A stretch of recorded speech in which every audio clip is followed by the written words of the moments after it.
भगवते वासुदेवाय ततो दिनद्वयेनैव कृष्णाजिमुनुतञ्ययौ प्रतापदुर्गात् वर्षिष्ठः कश्चिदानतविग्रहः महाबलेश्वरारण्यं निबिडोन्नतपादपं विचित्रपुष्पस्तबक प्रोच्छवद्गन्धमादनं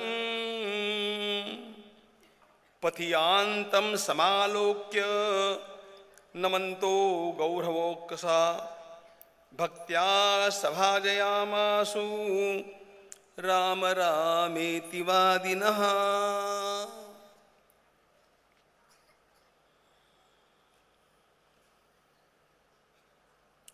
आनंद कंद परमात्मा के अंशभूत छत्रपति शिवाजी महाराज की इस पावनी कथा को काशी के उत्तमोत्तम विप्रों के समक्ष निवेदन करते हुए कविंद परमानंद और उनके साथ साथ हमारे महाकवि प्रज्ञा भारती जी महाराज श्री वर्णेकर जी अतीव सुंदर निवेदन करते हैं। छत्रपति शिवाजी महाराज ने अफजल खान के उस पत्र का उत्तर देना निश्चित किया। क्या उत्तर दिया, उसकी ओर चलेंगे। उसके बीच में एक दो बातें। आज इन बहनों के मुख से अवतार शब्द सुनकर के और उनके पश्चात हमारे पूज्य स्वामी जी महाराज के श्री मुख से अवतार शब्द सुनकर के मुझे बहुत आह्लाद हुआ, बहुत आह्लाद।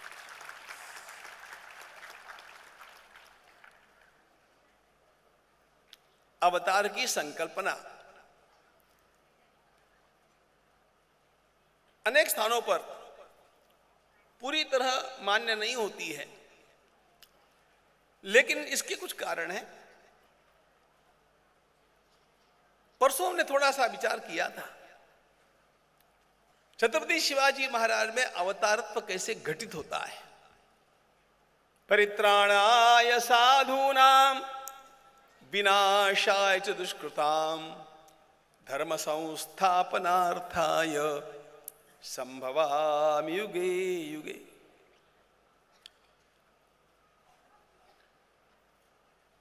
साधुओं का परित्राण, संरक्षण, साधुओं का इसका अर्थ है सज्जनों का। देखो, उत्तम राज्य की एक ही पहचान है। महाभारतकार ने साफ साफ कह दिया, उत्तम राज्य कौन सा? जहां सज्जन निर्भयता से विचरण करते हैं वो राज्य उत्तम है। सज्जना संत निर्भया। पापियों के राज्य में सज्जनों को दुबक करके रहना पड़ता है। महिलाओं को अपने आत्मरक्षा का डर रहता है। कौन संभालेगा इन सज्जनों को जो अकारण किसी के ऊपर आघात करना नहीं चाहते हैं? इसी के लिए तो भगवान श्री राम कोदंड लेकर के चले थे। परित्राणाय साधूनां विनाशाय च दुष्कृतां, पापियों का संहार। यह भी एक अत्यंत आवश्यक कार्य है।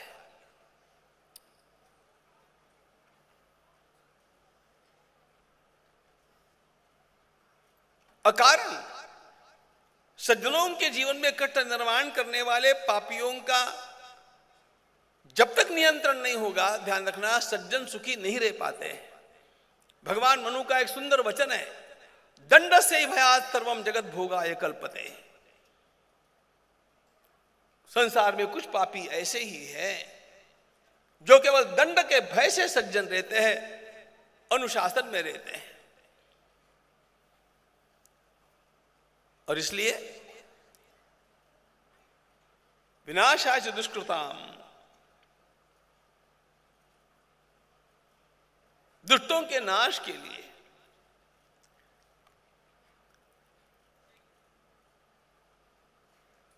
यूं ही रुक गया मैं।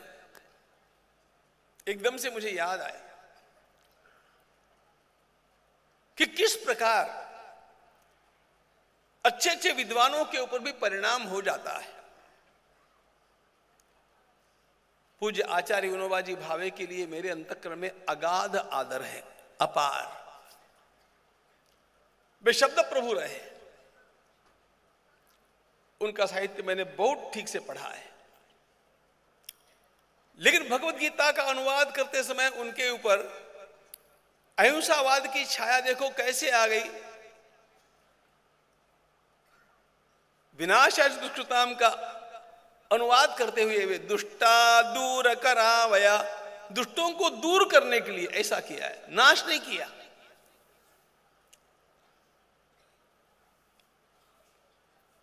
जबकि भगवान का सीधा शब्द है नाश, विनाश। एक होता है नाश, एक होता है विनाश, परिपूर्ण नाश।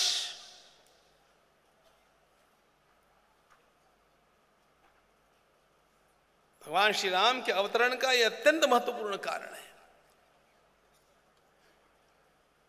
आप कृपा करके ऐसे मत मानना कि भगवती जानकी का अपहरण हुआ इसलिए भगवान श्री राम ने रावण को मारा। भगवान श्री राम रावण को मारने की बात 16वें वर्ष में निश्चित कर लिए थे, लेकिन ये तब पता चलेगा जब वाल्मीकि रामायण का अध्ययन होगा, उसके बिना नहीं। Keeping the and in the mind, उनके पूरे जीवन की दिशा रावण को समाप्त करने की शक्ति की अर्जना कैसे की जाए, इस बात को लेकर के है।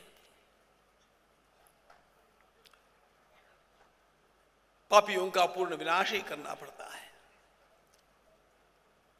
और इसलिए विनाशाय च दुष्कृताम का अर्थ विनाश ही होता है, उनको दूर करना ऐसा नहीं होता है। लेकिन जो अनेक प्रकार के नैरेटिव चलते हैं, अनेक प्रकार का प्रचार होता है, उसका परिणाम अच्छे अच्छे विद्वानों पर भी कैसे होता है, इसका नमूना केवल आपके सामने मैं रखना चाहता था। शिवाजी महाराज के जीवन में ये तीनों की तीनों बातें, धर्म की संस्थापना, मोडिली मांडली क्षेत्रे आनंद वनभुवनी। छत्रपति शिवाजी महाराज ने जहां जहां मंदिर टूटे, छत्रपति शिवाजी महाराज ने किसी के प्रार्थना स्थल को तोड़ा नहीं, लेकिन जहां मंदिर को तोड़ करके प्रार्थना स्थल बना उसको छोड़ा नहीं, तोड़ करके वापस मंदिर बना करके रहे महाराज। ये शिवाजी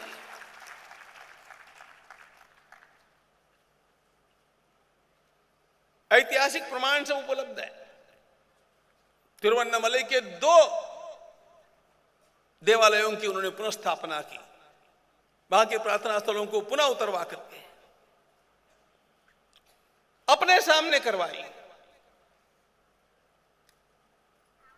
धर्म संस्थापनार्थाय वह चैतन्य शक्ति। मूल बात ऐसी है, देखो, जब अनेक लोगों के अंतःकरण में एक आकांक्षा जागृत होती है तो अपने आप यह विश्व का नियम है, हमारी आकांक्षाएं यदि वे तीव्र होगी, भगवान पतंजलि के शब्दों में कहूं तो हमारा तीव्र संवेग होगा। तीव्र संवेगानाम आसन्नः, शाबाश। तो जहां तीव्र संवेग होता है व्यक्ति का, वह अपने आप जैसे परमार्थ में वह वेग से उन्नति करता है, उसी प्रकार जब पूरे समाज का तीव्र संवेग हो जाता है कि कोई तो भी आना चाहिए, इस अंधकारमय वातावरण में से हमें बाहर निकालना चाहिए। अरे गौ माताएं क्रंदन करती है, मारे जाने वाले बेचारे गरीब चीखते हैं, चिल्लाते हैं, माताएं दिन रात आंसू बहाती है। कौन आएगा, कौन आएगा, कौन उद्धार करेगा? ऐसी कुछ पीढ़ियों तक जब तीव्र संवेग निर्माण होकर के उसकी लहरें उठती है, उन लहरों का परिणाम होता है एक छत्रपति शिवाजी महाराज प्रकट हो जाते हैं।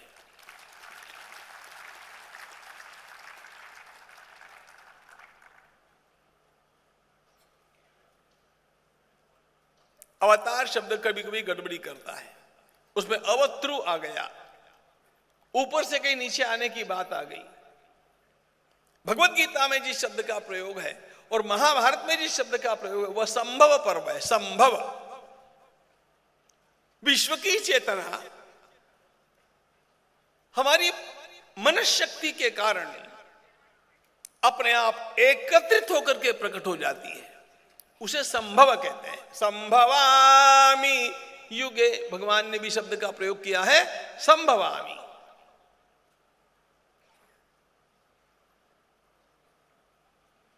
बड़ा जलाशय है और ठंड बढ़ गई है, तो जलाशय में अपने आप जैसे पानी जम जाता है कहीं कहीं, आप ये चमत्कार गौमुख में देखेंगे। अपने आप पानी जम जाता है, फिर पानी पिघल जाता है गर्मी से, सूर्योदय के पश्चात। उसी प्रकार हमारी मनश्चेतना जब तीव्रता से पुकारती है, देखो राल्फ वाल्डो इमर्सन का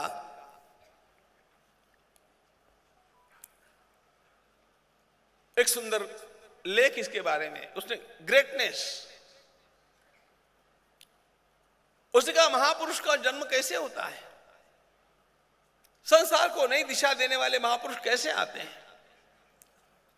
उसने लिखा है महापुरुष सागर के तट पर एकत्रित होने वाली फेन के समान होते हैं। सागर के तट पर फेन कैसे इकट्ठा होता है, सागर में लहरें उठती है, लहर आती है, टकराती है तट से, विलीन होती है, दूसरी लहर आती है, तीसरी लहर आती है।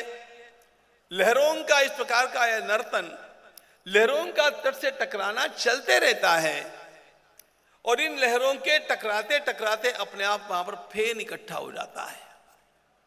उसी प्रकार अनेक लोगों के अंतःकरण में अनेक वर्षों तक, कभी कभी पीढ़ियों तक जब ये भावनाएं उठती है कि किसी को आना चाहिए, हे ठाकुर, हे सर्वेश्वर, कब आप पधारेंगे और कब इस संकट में से बाहर निकालेंगे, विश्व की मानसिक चेतना का घनीभवन होकर के अपने आप एक महापुरुष का जन्म हो जाता है।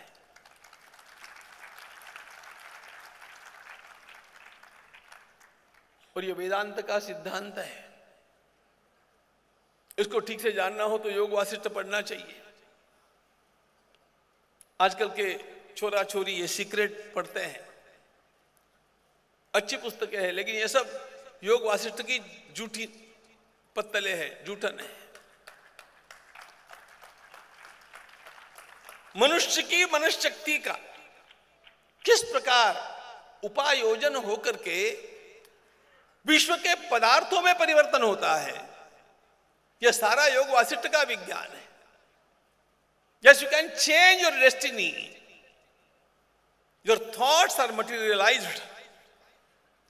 ये जो मटीरियलाइजेशन है, उसके लिए पहले जो विजुअलाइजेशन करना पड़ता है, वो सारी प्रक्रियाएं हैं और ये मानसिक भूमिकाएं जब अनेक लोगों के अंतःकरण में अनेक वर्षों तक घुमड़ती रहती है, घुमड़ती रहती है, घुमड़ती रहती है, अपने आप एक महापुरुष आता है। संभवामि युगे युगे। संत ज्ञानेश्वर महाराज की महासमाधि के पश्चात, संजीवन समाधि के पश्चात महाराष्ट्र के ऊपर संकट आया। उस संकट को संत श्री नामदेव राय जी ने देखा।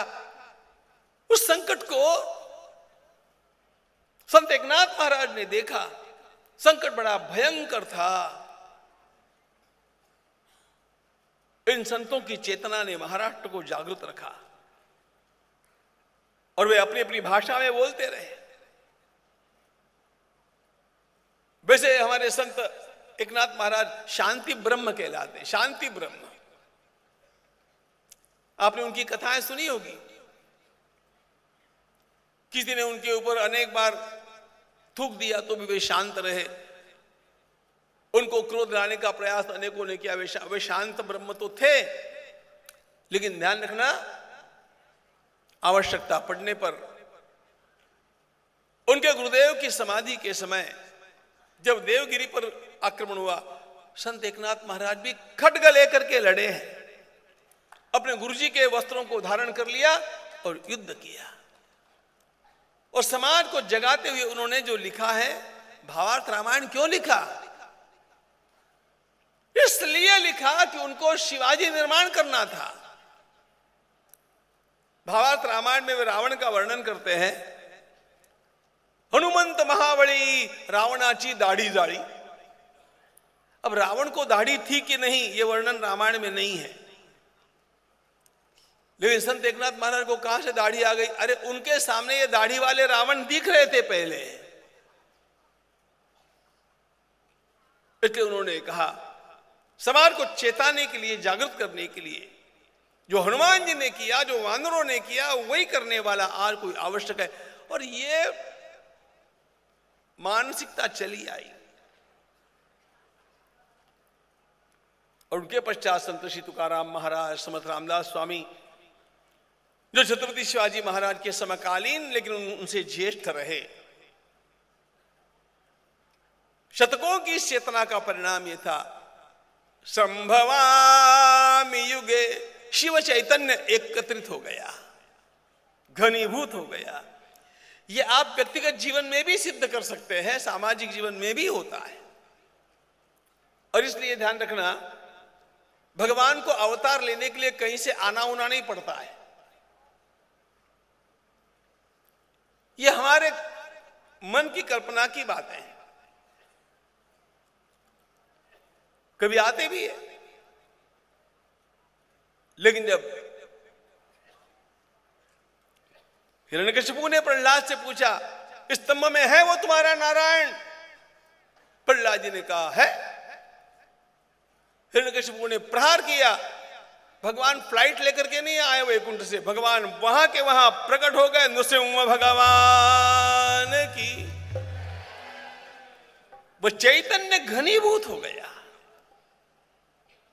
और इसलिए जिनको मैं विश्व का सबसे बड़ा संत कहता हूं और सकारण कहता हूं, उनके वांग्मय का कभी आप अध्ययन करना। उनके वांग्मय के अध्ययन के बिना भारतीय संस्कृति का अध्ययन अधूरा है। उनका नाम संत श्री गुलाबराव महाराज। संत श्री गुलाबराव महाराज ने अवतार शब्द का सबसे सुंदर अर्थ किया है। क्या अर्थ किया है? इंद्रिय अगोचर तो होता है भगवान का, इंद्रिय अगोचर अवस्था से इंद्रिय गोचर अवस्था में आ जाना, यह अवतार है। वहीं के वहीं वह चेतना एकत्रित होकर के प्रकट हो गई, यह संभव है, यह अवतार है। छत्रपति शिवाजी महाराज अनेक शतकों की इस मानसिकता के घनीभूत मूर्तिमंत रूप थे। सबके संकल्पों को साकार करने के लिए उस चैतन्य सत्ता ने लिया हुआ वह दिव्य रूप था।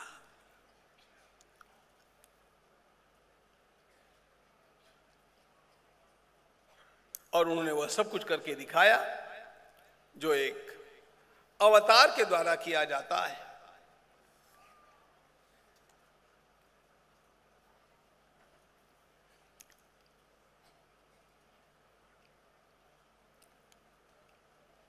कल हम देख रहे थे अफजल खान के पत्र का उत्तर महाराज ने भेजा है।